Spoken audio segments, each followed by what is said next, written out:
Bon, hier soir, Donald Trump était en meeting, le premier depuis son inculpation. On en avait parlé. Donald Trump qui n'a pas manqué de moquer son successeur, d'abord en l'imitant. When you're running for president, you think at least one time you'd get up and say, I'm running for president. Where am I going? Where the hell am I going?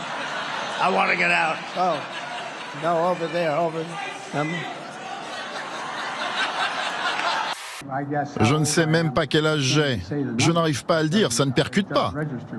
J'y ai longuement réfléchi avant de prendre la décision de me présenter. Je me sens en forme. We should be inspired by the events in France. They rioted when the retirement age went up 2 years to 64. They rioted because they didn't want to work till 64. Meanwhile, in America, we have an 80-year-old man begging us for 4 more years of work. Begging. Le Stade de France est un lieu propice au record, mais celui de demain soir ne sera pas battu sur la pelouse. Pour la finale de la Coupe de France, 3000 policiers et gendarmes seront mobilisés autour du stade. C'est 3 fois plus que l'an dernier. Les autorités s'inquiètent de l'arrivée de 40 000 supporters nantais et toulousains, dont 700 ultras. Pour les surveiller, des drones survoleront le stade et dans les tribunes, des grilles empêcheront tout envahissement du terrain. 24 heures avant la rencontre, la CGT motive ses troupes au pied du Stade de France. Macron, on va pas le lâcher, ce gouvernement va pas le lâcher. On va distribuer des cartons rouges et des sifflets au public pour que voilà, il fasse passer le message aussi à Macron, etc. 30 000 cartons rouges à adresser au président Macron. Malgré l'interdiction de se rassembler aux abords du stade, la CGT veut les distribuer avant le match, accompagnés de 10 000 sifflets.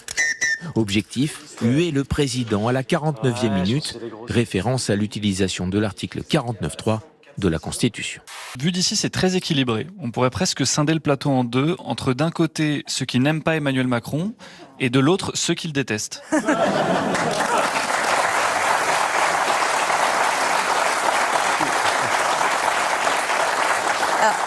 D'abord, je pense que vous faites une blague pas inintéressante. Je pense qu'il faut enlever l'affect. Ah, c'est bien. Non, mais... Vous avez bien fait de venir. Ah non, moi je déteste pas. On a un déficit qui est colossal. On a aujourd'hui une dépense publique. Vous n'avez pas attaqué la chose. On a un taux d'imposition incroyable. Et en plus, vous rajoutez un petit peu au mécontentement général avec la retraite à 64 ans. Edith, donc, vous êtes quand même un drôle, vous, de me dire ça. Oui, c'est bien, j'aime bien. Parce que la dette, elle a augmenté pourquoi? Eh ben, elle a augmenté parce que vous l'avez augmenté de 700 milliards, vous. Non. Tout seul. Non, pardon. Tout ne doit pas faire l'objet en permanence de conflictualisation, de blocage. La finale de la Coupe du France, c'est pas les jeux du cirque à la romaine en fait. C'est pas la CGT avec son pouce impérial qui pourrait décider à qui de faire huer le président de la République, à qui de couper l'électricité pendant un match. Comme hier soir, où la CGT Énergie du Lot-et-Garonne a éteint le stade Armandie d'Agen, plongeant dans le noir joueurs et supporters durant une demi-heure. Je suis en train de prendre des cours de survivalisme. Vous devriez faire la même chose. C'est bien plus utile que le yoga ou la poterie en cas d'extrême urgence. Des cours de survivre à quoi? De survivalisme. Grâce à cette formation, je vais pouvoir survivre à tout type de catastrophe apocalyptique. Genre plus de 5G pendant 5 minutes ou alors plus de pâte à tartiner. Je crois que c'est un testicule. Sympa. J'ai mangé l'autre. C'est trop bon.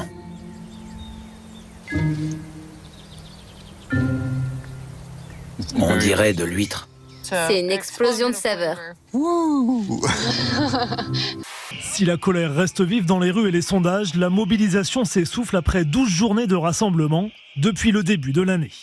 Hier soir, l'opération de distribution de cartons rouges et sifflets au Stade de France n'a pas eu l'effet escompté. Et comme le veut la tradition, c'est le chef de l'État qui a remis la coupe au capitaine toulousain à l'issue de la finale, remise en tribune pour éviter les sifflets. Emmanuel Macron qui a salué une victoire mythique et qui aura finalement passé une soirée assez tranquille et assez peu exposée, son image n'apparaissant à aucun moment sur les écrans géants du Stade de France pendant toute la rencontre. Les soldats ukrainiens qui seront préoccupés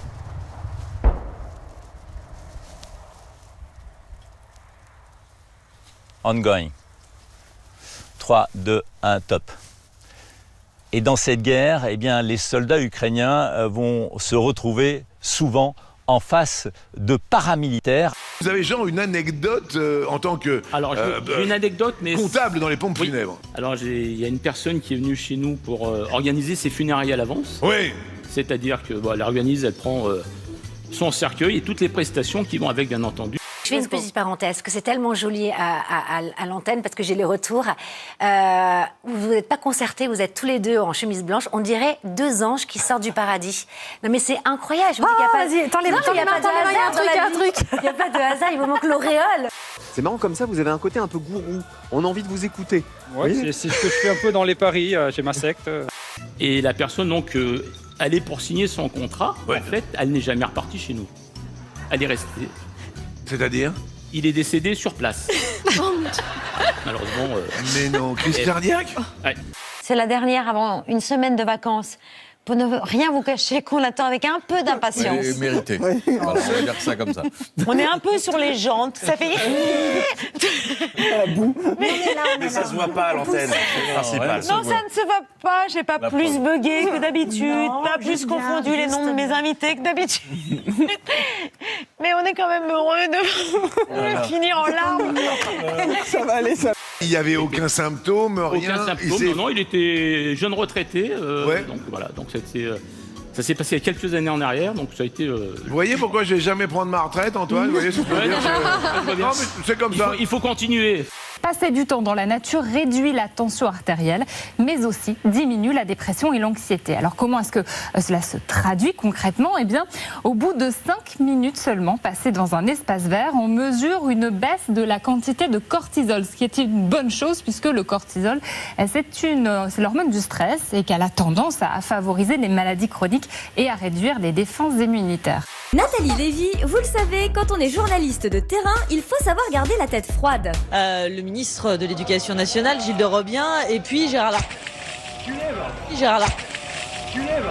30 minutes par semaine dans un environnement naturel réduirait de 7% les cas de dépression et de 9% ceux d'hypertension artérielle. Franchement, vous m'avez déjà gâté avec le seau d'eau, je pense qu'on ne peut pas aller plus loin. Franchement, un seau d'eau en télé, sur une émission d'info, c'est quand même rarissime, non? Oui, ça c'est vrai. Un seau d'eau, c'est... oui. Une seau d'eau, c'est encore plus rare.